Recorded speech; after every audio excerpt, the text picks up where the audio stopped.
Vamos a avanzar un poquito en la bula, pero muy poquito porque, primero porque es muy densa, segundo porque no se trata de que estemos aquí hablando 10 horas y yo creo que es mejor quedarnos con cosas concretas que nos sirvan a no llenarnos de información y que al final no asimilemos nada, ¿no? Ayer estuvimos viendo un poco cómo la misericordia del Señor es eterna y estuvimos repasando nuestra peculiar manera de cantar el gran Jalel, ¿no? el salmo de la misericordia de Dios, ¿no? Eterna es su misericordia. Y hoy vamos a mirar un poquito, a estas horas supongo que ya estará abierta la Puerta Santa, ya oficialmente la Iglesia ha inaugurado este tiempo de gracia, este jubileo de misericordia, ¿no? Y entonces hoy vamos a mirar un poco, someramente, porque ahondar en ello pues requeriría mucho tiempo, las parábolas dedicadas a la misericordia, que es lo siguiente que propone la bula, ¿no? Y en estas parábolas de la misericordia, como sabéis, las encontramos juntitas como en un conglomerado y especialmente bien tratadas en Lucas, ¿no? Lucas es el evangelista de la infancia, de los misterios de la infancia de Jesús, y también le suelen llamar el evangelista de la misericordia, porque es el que se centra mucho en las parábolas que nos hablan de la misericordia de Dios, ¿no? Y estas parábolas de la misericordia son aquellas en las que Jesús nos muestra a un padre. Primero nos muestra a Dios como un padre. Es que volvemos a lo de siempre. Nosotros llevamos 2000 años oyendo decir que Dios es padre, ¿verdad? Pero en Israel no tenían esa mentalidad de que Dios fuera padre, menos un padre cercano, un padre solícito, un padre cariñoso, sino que Dios era el que no se podía ni nombrar. De hecho, ellos quitaban todas las vocales, ¿no?, de la palabra Jehová para dejarlas en una serie de consonantes que más o menos se pronuncian Yahvé, porque de alguna manera hay que decirlo, ¿no? Pero para evitar pronunciar el nombre de Dios, el nombre de Dios era tan grande, Dios era tan grande, era tal la reverencia que les producía, el sentimiento de reverencia, que ni siquiera se atrevían a nombrarlo, ¿no? Le llamaban el innombrable, el todopoderoso, Adonai. Pero Dios, como tal, no se pronuncia, ¿no? En la mentalidad de un judío eso ya, bueno, era una blasfemia pronunciar el nombre de Dios, no se atrevían. Entonces, decir que Dios era Padre sonaba a la irreverencia más grande de todos los tiempos, a una osadía impresionante. Y llega Jesús, como siempre, desafiante y osado, diciendo que Dios es su Padre, ¿no? Entonces, bueno, pues en estas parábolas de la misericordia nos muestra a un Dios que es Padre, y además es un Padre, y esto es importantísimo, del que tenemos que copiar, ¿no?, que jamás se da por vencido. Dios nunca dice, me rindo. Dios nunca dice, me has ganado la partida, desisto. Dios nunca hace eso. Nosotros sí lo solemos hacer, pero Él no.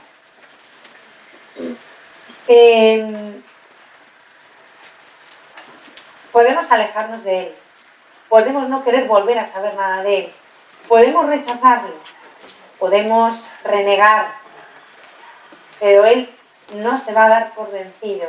Él va a seguir ahí hasta que no haya hecho desaparecer nuestro pecado y hasta que no haya superado nuestro rechazo con la compasión y con la misericordia. Hay 3 parábolas en particular que nos cita Lucas, además todas seguiditas.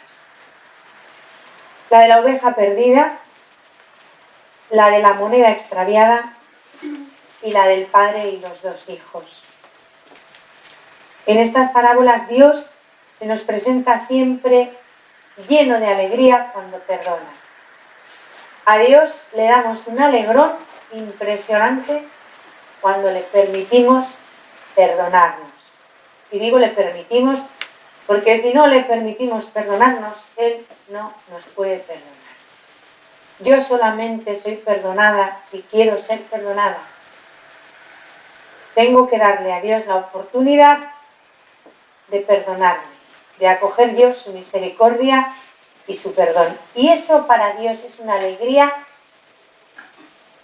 que difícilmente podemos atisbar. Lo podemos barruntar un poquito, lo podemos atisbar, lo podemos intuir, pero el gozo inconmensurable que le causamos a Dios cuando le permitimos que nos perdone, no lo podemos ni imaginar.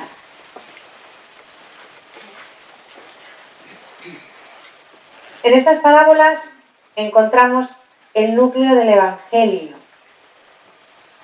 y el núcleo de nuestra fe, lo dice la bula. Porque la misericordia se nos muestra como esa fuerza que todo lo vence, que llena de amor el corazón y que consuela con el perdón. Lo dice la bula. La misericordia se muestra como la fuerza que todo lo vence. Tenemos que pensar despacio esto, porque es una afirmación totalmente revolucionaria. ¿Dónde estriba nuestra fuerza? En la misericordia. ¿Dónde demuestra Dios sobre todo su omnipotencia? En la misericordia. La misericordia es una fuerza que todo lo vence. Lo que no venzamos a fuerza de misericordia, no soñemos que lo vamos a vencer de ninguna otra manera. Es imposible, es una quimera, nos estamos engañando. Los corazones más endurecidos y más alejados, o los vencemos, los fundimos, los derretimos, los ablandamos a fuerza de misericordia, o se irán endureciendo cada vez más. Pero con una mente lógica y práctica. ¿Tú te crees que un canalla desgraciado envileció en su pecado, duro, cerrado, lo vas a ablandar a fuerza de misericordia? Ser un iluso. Humanamente planteado, sí. Pero os digo una cosa. A fuerza de ira, de intransigencia, de dureza, ¿le vamos a ablandar? Menos. A fuerza de ira, de intransigencia y de dureza haremos que se endurezca más y que responda con violencia o que se aísle del todo, pero nunca le vas a ablandar y nunca lo vas a hacer receptivo al amor. La persona que se trata con dureza se va encerrando cada vez más en sí misma simplemente por una actitud defensiva. No, eso ya si no te corresponde con violencia, ¿no? Pero simplemente para defenderse. ¿Cómo puedes ir haciendo que las capas de la armadura de esa persona, porque hay personas que viven en una armadura inexpugnable, vayan cayendo y se vayan derritiendo? A base de misericordia. Y si no lo logras así, no lo vas a lograr de ninguna otra manera. La fuerza que todo lo puede y que todo lo vence es la misericordia. La misericordia de Dios, por supuesto, pero la misericordia de Dios actúa también a través de nosotros, ¿no? Tenemos que ser agentes de misericordia.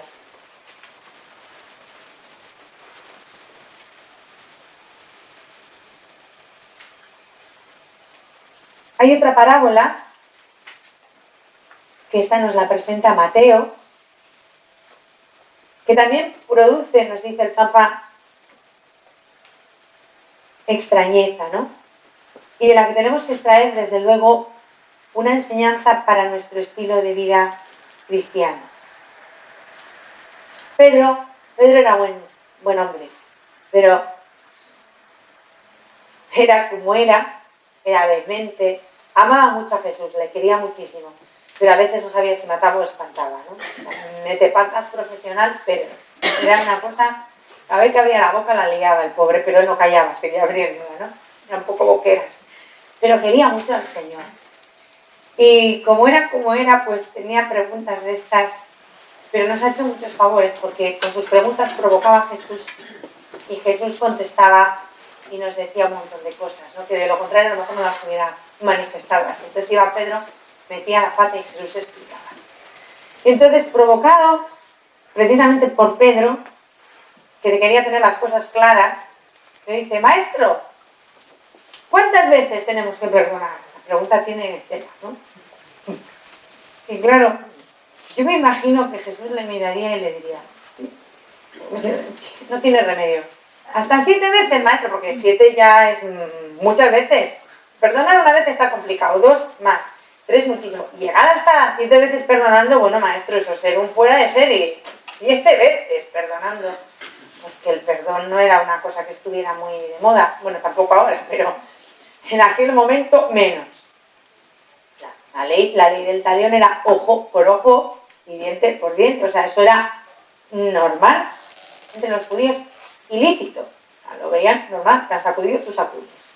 Yo sí, si te han sacado un ojo, no le saques 2. Un ojo, un ojo. Un diente, otro diente. Las narices. Al final, todo esto es polvo, ¿no?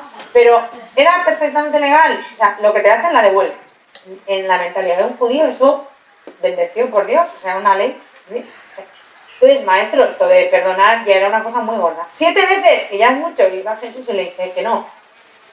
Hasta 70 veces 7. Yo me imagino a Pedro haciendo plof, totalmente cao, como diciendo: ¿por qué habré preguntado?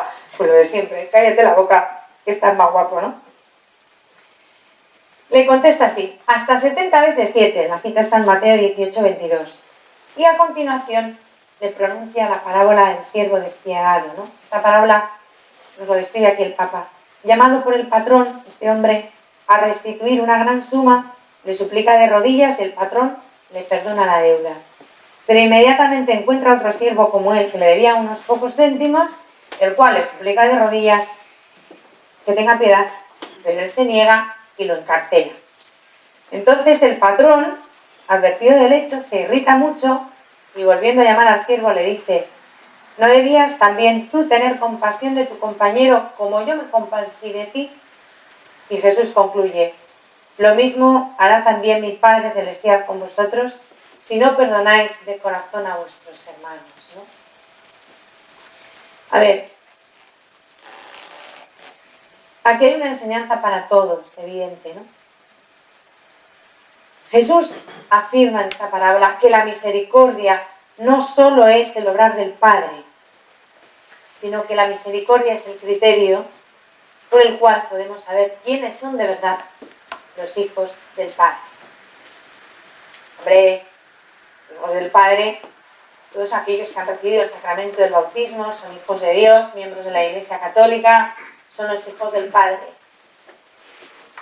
Esos son los que han recibido el bautismo, los que han recibido la gracia santificante y los que efectivamente están incorporados a la Iglesia por el sacramento. Pero hijos del Padre, no funcionarios de la Iglesia, no miembros censados en la Iglesia, son los que ejercitan la misericordia.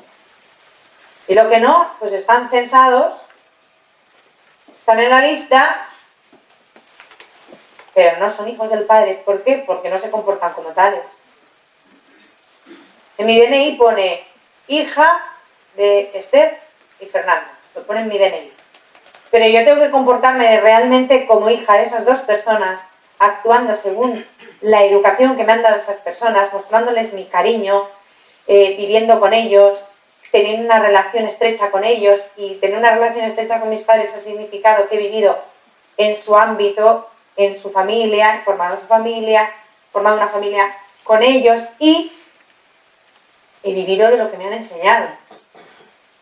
No soy su hija porque lo ponga en mi DNI, sino porque realmente he vivido como hija y me siento hija. Pues esto es igual. Es hijo del Padre el que ejercita la misericordia. Y el que no es católico, oficialmente. Pero hijo del Padre es el que de verdad vive la misericordia. Estamos llamados a vivir de misericordia por una razón muy simple, porque antes que nada con nosotros, conmigo por lo menos, se ha usado de misericordia. ¿Y de cuánta misericordia se ha usado? Entonces, yo he aprendido de mi padre, me ha enseñado cómo se trata a las personas en sus errores, en sus pecados. Cómo me ha tratado él a mí en mis errores y en mis pecados. Cómo me sigue tratando en mis errores y en mis pecados, porque mis errores y mis pecados no se acaban. La misericordia de Dios es eterna, mis errores y mis pecados casi. ¿Cómo me trata él? Si continuamente me está dando clase de cómo es eso, ¿no? Me está enseñando, me está educando. Pues de la misma manera que el Padre me trata de mis errores, de mi pecado, tengo que tratar yo a los demás. Es así de simple. Y esa es una vocación también, es un llamamiento. El llamamiento del Hijo, ¿no? De tal Padre, pues tal Hijo. Pues Hijo verdadero del Padre es aquel que usa de misericordia y aplica a los demás la misma misericordia que se ha aplicado con uno, ¿no? Es de alguna manera también trasladar el mandamiento nuevo. Amaos como yo os he amado, sed misericordiosos con los demás como yo soy misericordioso con vosotros, ¿no? Esto yo creo que es muy sencillo. Para nosotros los cristianos, dice el Papa, esto es un imperativo del que no podemos prescindir. Claro, esto de perdonar, ay, sí, perdonar, si yo quiero perdonar, pero es que no me sale ni con palanqueta. Cuidado que lo intento y no hay maneras. Efectivamente es muy difícil perdonar, pero no es imposible. Primero porque Dios nunca pide imposibles, ¿no? Y porque además el perdón no es algo que nosotros otorgamos a los demás y decimos, ¡guau! ¡Qué generosa que soy! ¿Cómo perdono? Soy un figura, una persona excepcional. Tengo una capacidad de perdonar a todo el mundo. ¡Qué guay que soy!, ¿no? No. Ojalá seamos así de guays, ¿no? Pero el perdón, ante todo, es algo que yo necesito no para perdonarle al otro la vida. Necesito perdonar para recuperar la paz de mi corazón, la serenidad de mi corazón. Porque el rencor, el no perdonar, es una enfermedad grave, un daño real para mi corazón, para mi alma. El que recibe una ofensa y es ofendido, pues la ofensa le puede causar sufrimiento, le puede causar dolor, pero no le daña realmente, aunque le duela. Daña al que ofende, ¿no? Daña al que infiere la ofensa, porque está haciendo mal. Yo soy la víctima de ese mal, por decir de alguna manera, y sufro porque el mal es mal y me duele. Pero realmente me duele, pero no me produce un daño real. Ahora, el no perdonar ese mal y alimentar el rencor, eso me puede destrozar. No la ofensa que me hayan inferido, sino el no ser capaz de perdonar esa ofensa. Eso es matador. Perdonar es absolutamente imprescindible por mi salud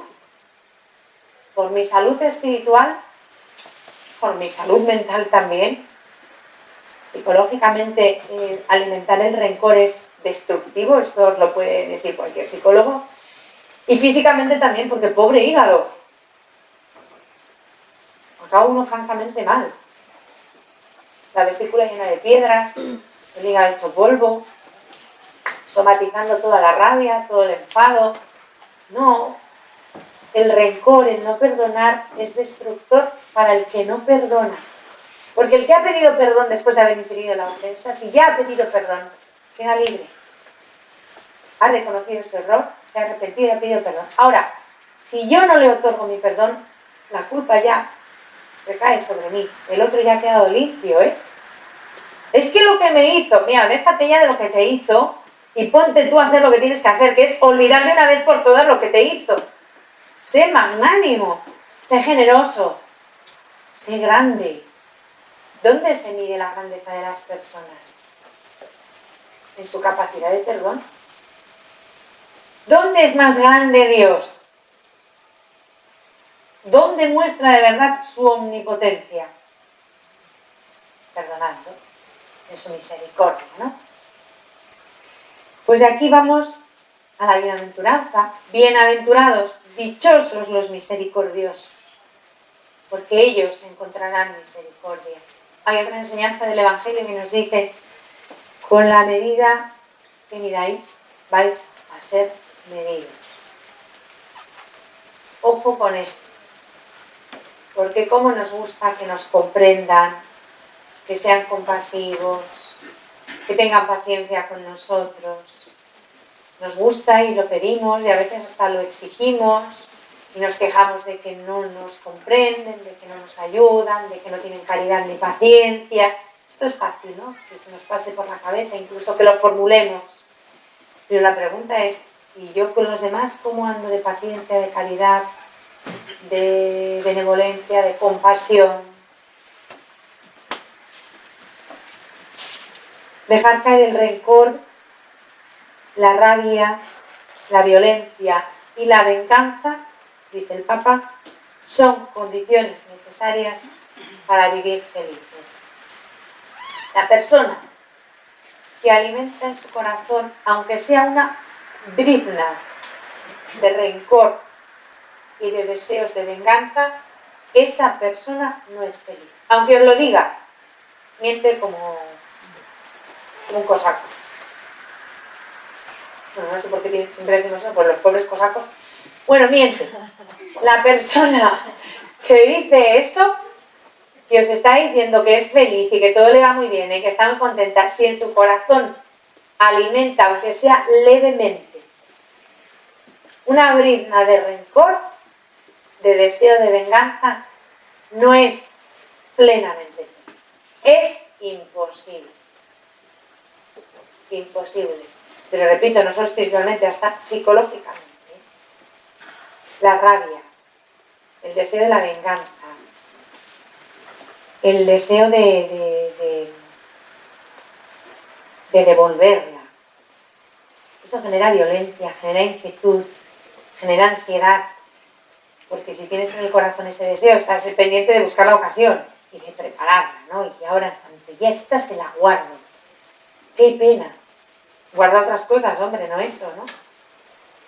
Guarda todas las cosas buenas que has vivido con esa persona, que seguro que son muchas más que las negativas.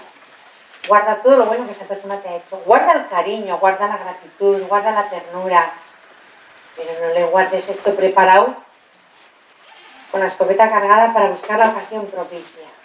A mí eso me parece de una pobreza, de un raquitismo humano, ya no solo espiritual, humano, tremendo, ¿no?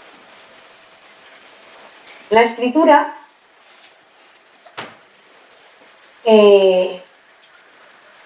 la misericordia es la palabra clave para indicar el actuar de Dios hacia nosotros. Dios no se limita a afirmar su amor, sino que lo hace visible y tangible. El amor, después de todo, nunca podrá ser una palabra abstracta, ¿no? El refrán castellano dice: obras son amores y no buenas razones. Así traducido para que todo el mundo lo entienda.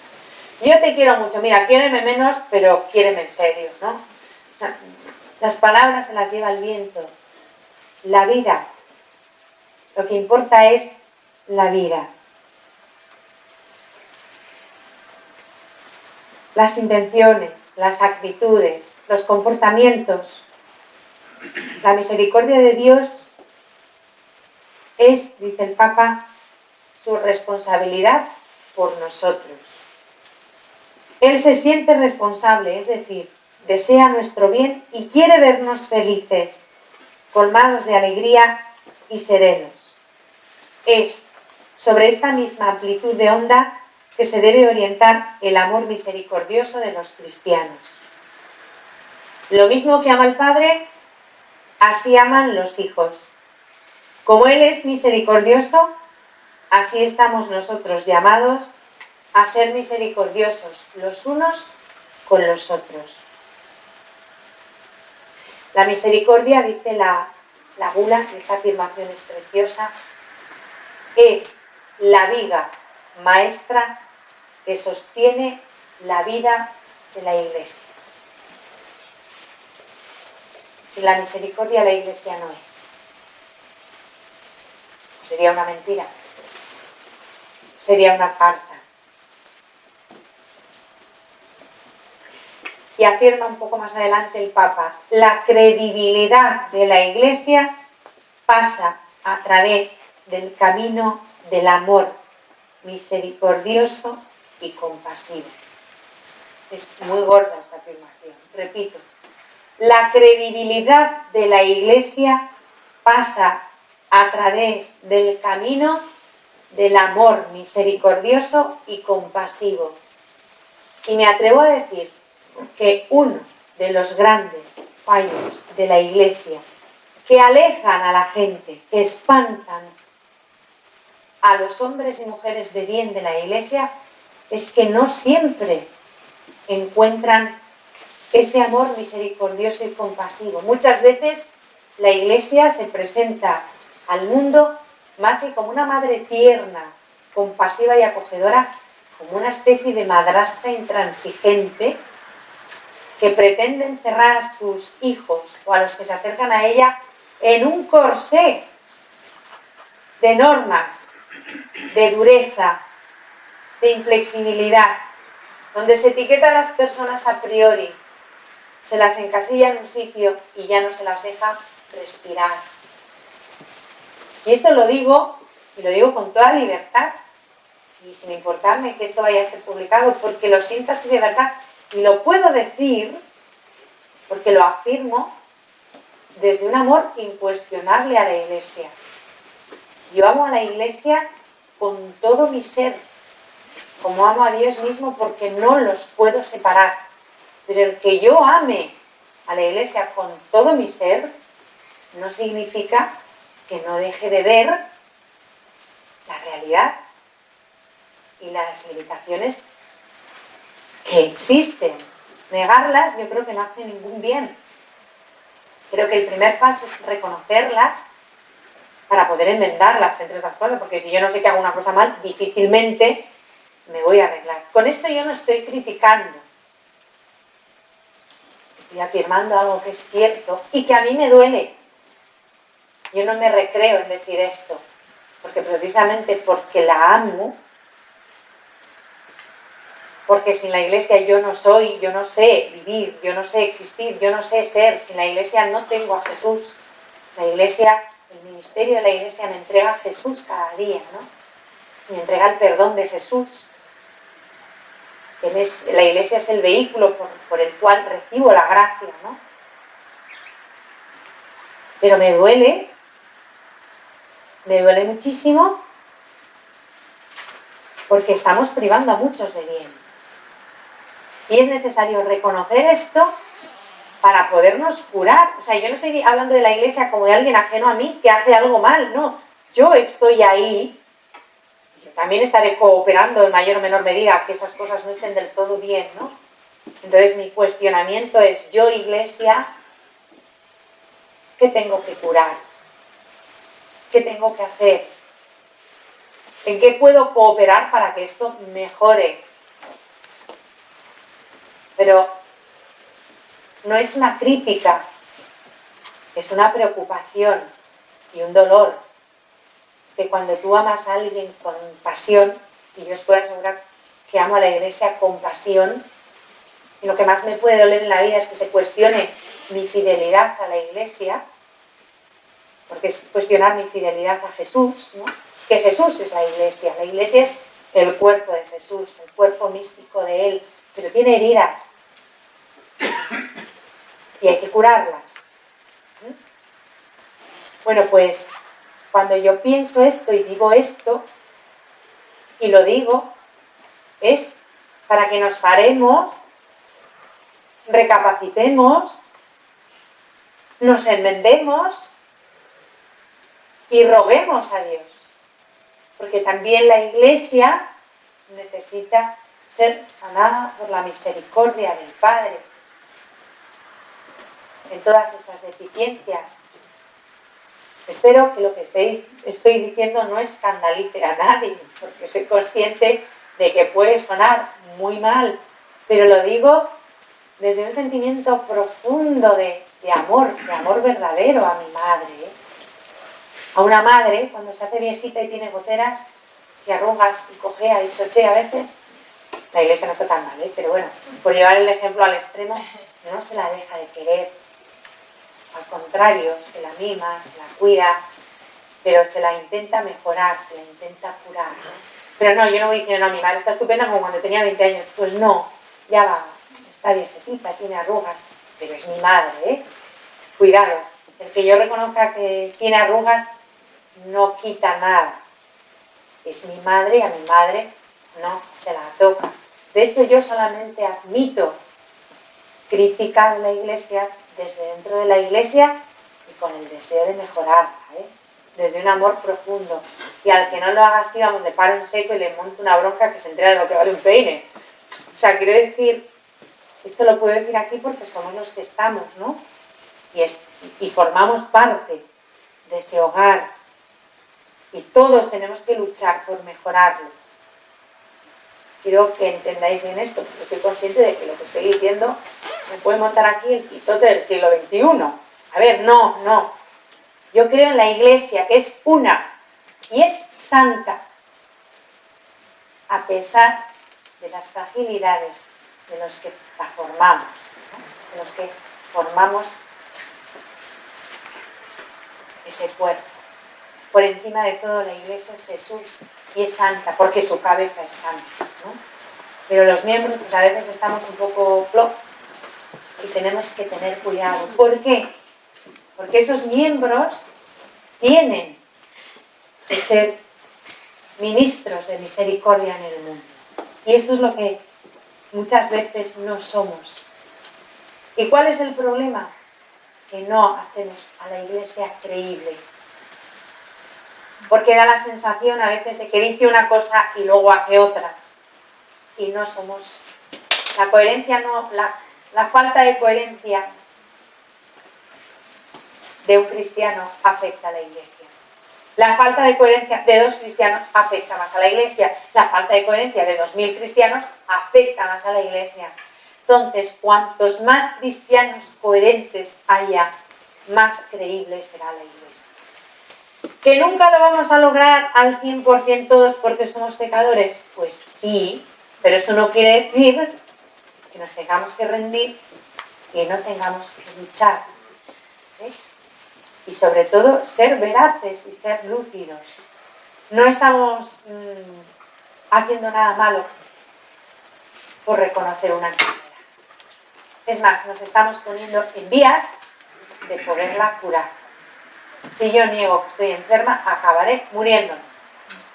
Diciendo que estoy sana, pero al final estaré en el hoyo y desde el hoyo seguiré diciendo, no, yo no estaba enferma. Y dices, pues bueno, pues chicas, si con eso te sientes más realizada, la verdad no es desamor. La verdad es el principio del amor para poder sanar. Para poder aplicar misericordia hay que ser veraces y reconocer que necesitamos la misericordia, ¿no? El Papa nos dice que la Iglesia, nos dice en la bula, que la Iglesia vive un deseo inagotable de brindar misericordia. La Iglesia tiene ese deseo en su propia entraña, ¿no? Por su propia esencia. Tal vez, por mucho tiempo, nos hemos olvidado de indicar y de andar por la vía de la misericordia. Por una parte, la tentación de pretender siempre y solamente la justicia ha hecho olvidar que ella es el primer paso necesario e indispensable. La Iglesia, no obstante, necesita ir más lejos para alcanzar una meta más alta y significativa. La Iglesia no se puede quedar en la justicia.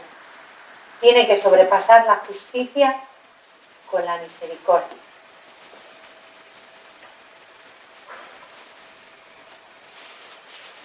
Por otra parte, es triste constatar cómo la experiencia del perdón en nuestra cultura se desvanece cada vez más. Incluso la palabra perdón, muchas veces parece evaporarse. Y sin el testimonio del perdón, queda solo una vida infecunda y estéril. San Pablo nos lo dice.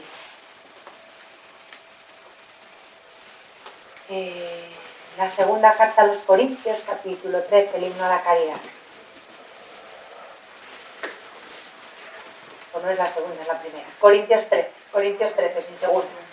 Primera Corintios 13, el himno a la caridad. Aunque yo hiciera lo que hiciera, aunque me dejara quemar viva, aunque predicara como nadie, aunque hiciera milagros, aunque resucitara muertos, aunque pudiera comprender el lenguaje de los ángeles, si no tengo caridad, todo es inútil, todo es estéril. La caridad más alta, la caridad más sublime es el perdón. Si yo no soy capaz de perdonar, da igual lo que haga, va a ser vano, va a ser vacía. Si yo llegara al martirio, si yo llegara a derramar mi sangre de manera violenta por el Señor, pero no perdonara a los que me quitan la vida, no serviría de nada. El testimonio supremo, que es el martirio, se convertiría en antitestimonio. Es muy tremenda esta afirmación, pero es que es verdad. Lo más grande de los mártires no es que les hayan matado por Jesús, sino que han muerto perdonando a los que les estaban matando. Es lo más grande. Y así murió Jesús. Perdónales. El acto de amor supremo. El acto de amor más grande de toda la historia ha sido: Padre, perdónales. Cuando se estaba cometiendo la injusticia más gorda de todos los tiempos, porque se estaba dando muerte al hombre más puro e inocente. No, la injusticia era la más gorda, ¿no? La más grave. No se puede cometer una injusticia mayor que esa. Ya está cometida. Se podrán cometer miles de injusticias en lo que quede de historia, pero la más gorda ya se cometió en el momento en que se dio muerte a Jesús. Y Él muere perdonando y pidiendo perdón para nosotros. Padre, perdónanos. No solamente nos perdona Él, sino que implora, suplica el perdón del Padre, la misericordia del Padre. Sin ese testimonio de perdón, todo es infecundo y estéril. Como si viviéramos, dice la bula, en un desierto desolado. Ha llegado de nuevo, esto es muy bonito, ha llegado de nuevo para la Iglesia el tiempo, atención que esto es lo que nos toca hacer así en concreto ahora, el tiempo de encargarse del anuncio alegre del perdón. Alegraos, estáis perdonados. Alegraos, ya no hay condena. Alegraos. Esto sí que es una alegría. Se ha pagado vuestra deuda. Lo dice Isaías. Yo cuando lo leo digo, a ver, esto es profético, estamos en ello, llegará.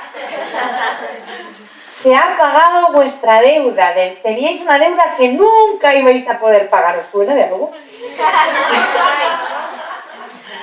Era imposible quitaros aquello de encima.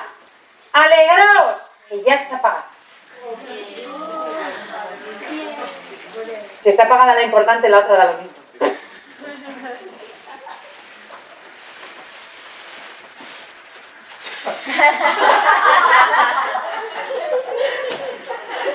A ver, estaba condenada a muerte y muerte eterna. Ya no estoy condenada a muerte, estoy salvada. Amnistía general. ¿Qué me importa a mí? Que no. Claro, es que tenemos que resituarnos y ver las cosas en su perspectiva real, que es esta. Lo otro, pues, a ver, lo otro, esto es en serio, lo otro, si me muero, aquí se quedará la deuda, el banco y toda la pandilla. Que quiere decir que por mal que me vaya la vida y por muchos años que viva, al final, pague o no pague, se va a quedar la cosa aquí y yo me voy a ir libre de esa deuda. Y de la que no me podía liberar, que es de la que de verdad importa, de esa ya soy libre. Así que lo otro, repito.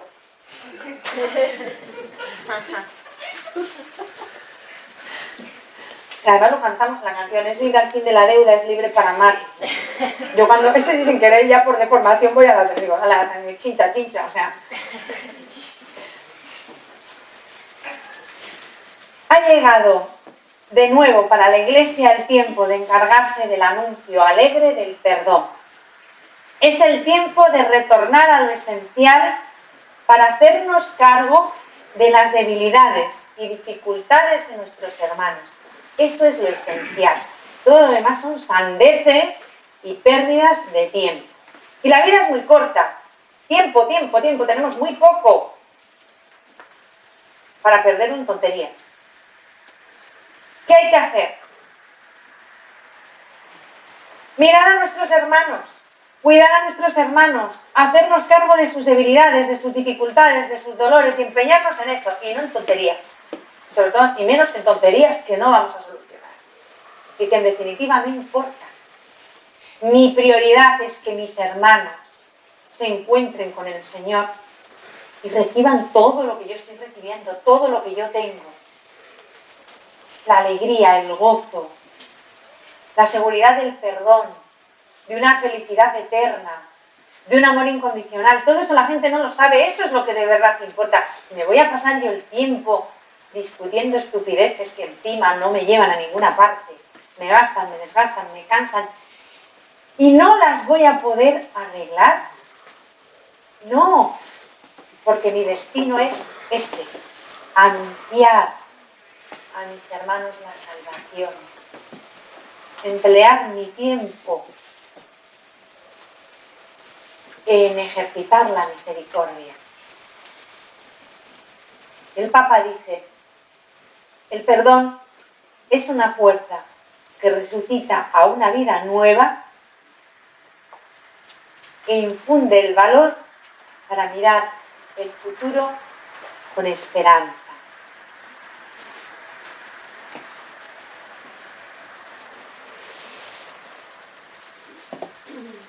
La Iglesia, esto lo decía San Juan Pablo II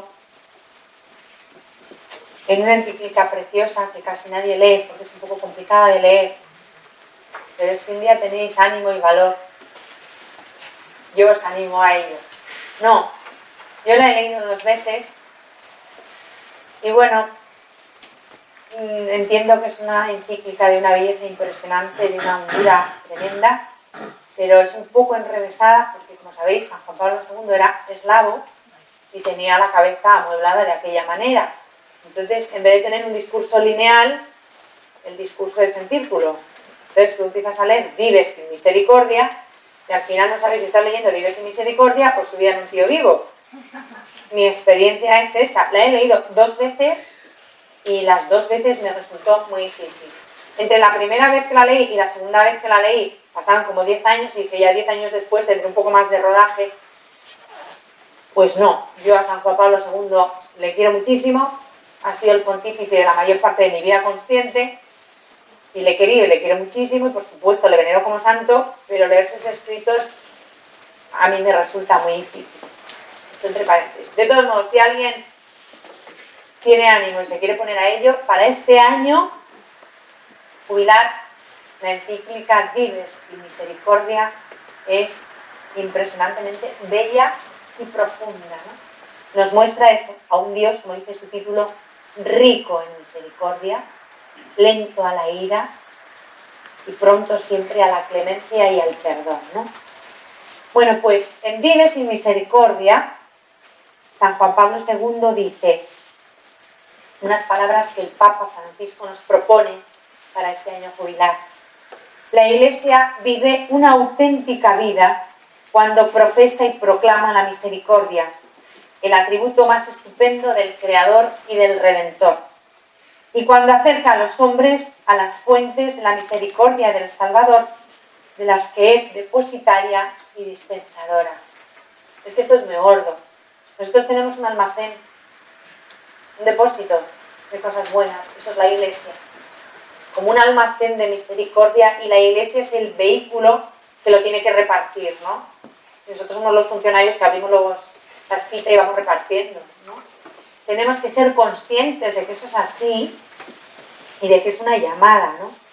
Y que de ese repartir misericordia y perdón depende la credibilidad y la autenticidad de la Iglesia. La Iglesia tiene la misión de anunciar la misericordia de Dios, que es la misericordia de Dios, el corazón del Evangelio, ¿no? Corazón, dice el Papa Francisco, corazón palpitante del Evangelio, que por su medio debe alcanzar la mente y el corazón de toda persona. La esposa de Cristo, la Iglesia, hace suyo el comportamiento del Hijo de Dios. La esposa hace lo que hace el esposo, que sale a encontrar a todos, sin excluir a ninguno. Todos significa todos. ¿Tenéis algún problema de entender el adverbio todos? Todos, todos, o sea, todos. Y al tonto el bote, también el tonto el bote. Y el sinvergüenza desalmado, también el sinvergüenza desalmado. Y el pirao que está por los mundos de Yupi, pues es más complicado, pero también hay que ir a buscarlo. Todos, todos, todos, sin excluir a nadie. Ay de nosotros si vamos por el mundo. Y a veces lo hacemos. Y yo a veces también he caído en la tentación de hacerlo, lo confieso. De ir por el mundo repartiendo absoluciones y condenas.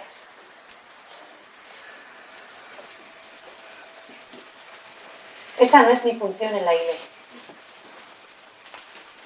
Mi función en la Iglesia es salir cargada de misericordia, con un mochilón de misericordia, repartiendo. Y luego, como lo del burro con la zanahoria, y te los traes, ¿no? Pues van con la misericordia, les vas atrayendo, les vas atrayendo, les vas atrayendo. Les traes a la Iglesia, y la Iglesia, que es madre, es la que se tiene que ocupar de repartir absoluciones, condenas y todas esas historias que no son asunto mío. Dios es el único juez. Mi trabajo es atraerles. Y el cebo es misericordia. Es un poco burda la comparación, pero yo creo que es la que mejor se entiende, ¿no?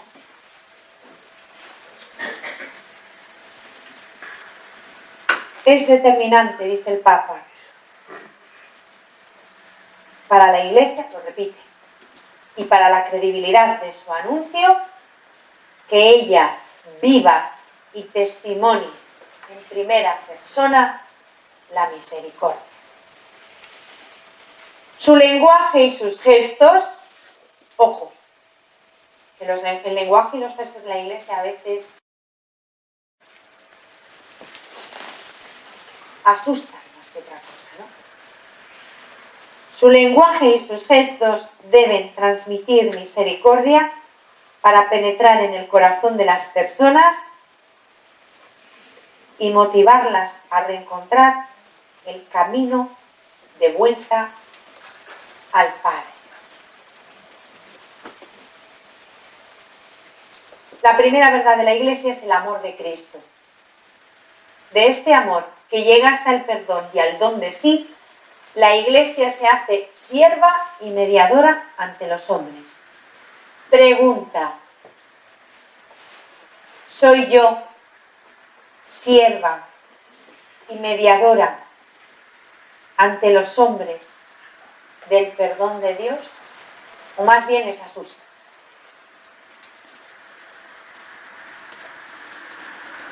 Soy un instrumento de misericordia. O más bien, doy susto. Acerco a los hombres a la ternura de Dios, a la compasión de Dios, al corazón de Dios, o según me ven salen corriendo. Ese es mi gran examen, ¿no? ¿De qué manera contribuyo yo a que los hombres se acerquen a la misericordia de Dios, conozcan el corazón de Dios y el perdón de Dios? Muchas veces se oye este comentario, ¿no? Es que el mundo, hay que ver cómo está, la gente se aleja de Dios, esto es un desastre, han echado a Dios de la sociedad, nadie quiere saber nada de Dios, le quieren borrar de todas partes, con todos estos lamentos que se oyen todo el rato, ¿no? Y yo digo, desgraciadamente es cierto, no hay que ser una gran lumbrera, tú sales al exterior, te das cuenta de que es un ambiente sin Dios, miles de detalles, ¿no? Es verdad. Pero claro, yo lo que me sale es, no conocen a Dios, no quieren a Dios, no está Dios presente, pero vamos a ver, alguien les ha contado cómo es Dios. Dios no es ir a misa el domingo. Dios no es confesarse y comulgar. Dios no es cumplir los mandamientos. Dios no es un código moral. ¿Ah, no? No. No. Por lo menos para mí no es eso. Dios es un Padre, todo amor, todo ternura, que me busca, que me desea, que me persigue porque está preocupadísimo, que me sigue solícito, que no aparta sus ojos de mí, pero no en el sentido que decían antes también de Dios te ve, no hagas las cosas mal que te vas a acudir. No, no aparta sus ojos de mí porque vive desvelado, preocupado por mí, porque no quiere que me haga daño, porque no quiere que me estrompe. ¿Ese es Dios? ¿Se lo ha contado a alguien? Yo soy creyente, sí. ¿Y qué es ser creyente? Pues no, yo soy católica, apostólica romana. Bueno, sí, pero así no voy a misa los domingos, me confieso cada 15 días, rezo, comulgo, cumplo los mandamientos, más o menos lo intento. Bien. ¿Y eso es ser creyente? Pues eso es como, no sé, como pertenecer a la sociedad de autores. Te comprometes a una serie de cosas, las cumples y ya. No. Ser creyente significa que me creo que tengo un padre tierno, un padre amoroso que me está tirando los tejos todo el rato. Otra cosa es que me entere o no me entere. Que ya no sabe qué hacer para que me dé cuenta de que está ahí cuidándome y pendiente de mí. Lo que decía ahí en el Padre de Oseas 11. Después nosotras hicimos una canción, ¿no? Corazón estremecido. Ese capítulo es impresionante. Yo le alzaba en mis brazos y le daba de comer. Le estrechaba contra mis mejillas. Unos gestos de ternura increíbles. Y ese es Dios. Y eso es ser creyente. ¿Se lo contamos así al mundo? ¿Provocamos que se encuentren con ese Dios? ¿O deformamos a Dios y luego pretendemos que le quieran? A ver, yo a quien tiene el amargado no le quiero, le tolero. Y que me digan que es mi padre, pues me dice no.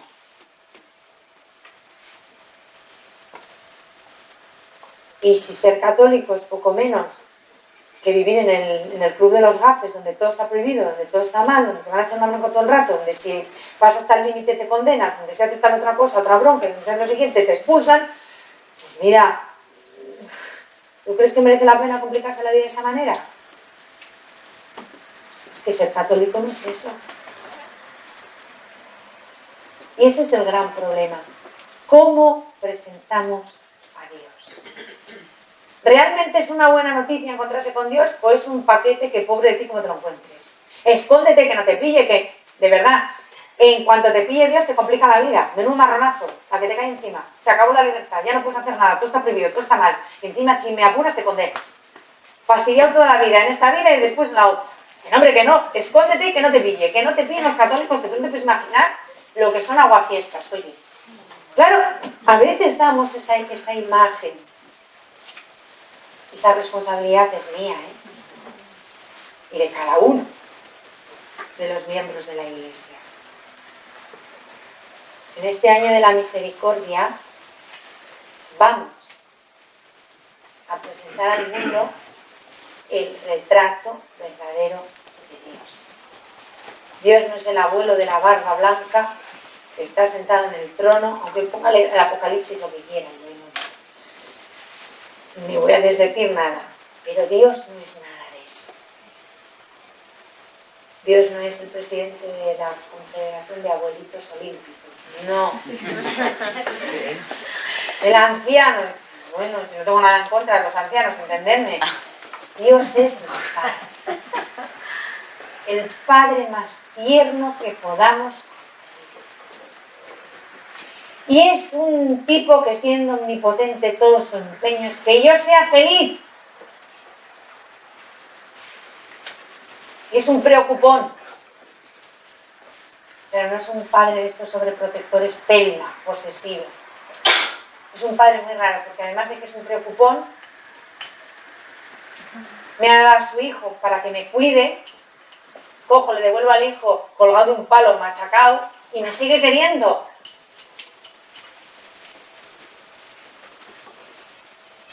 Y jamás me castiga, ni me obliga a nada que yo no quiera. Es un padre raro, pero es el padre más tierno, más cariñoso que mente humana pueda concebir. Ese es Dios. Y el reto de este jubileo es gritar al mundo ese júbilo. Y los samaritanos y las samaritanas tienen una obligación, so pena de incurrir en un grave delito, si no lo hacen, de gritar eso al mundo y ninguna otra cosa. Dios nos ama. Ese es el Evangelio. Y Dios nos ama con un corazón de hombre que es rico en misericordia, abundante. Ese es el Dios de los samaritanos. Y debería ser el Dios de todos los católicos. Y si nos presentan otra cosa, timo. Os están intentando timar, es mentira. Y ya con esto me callo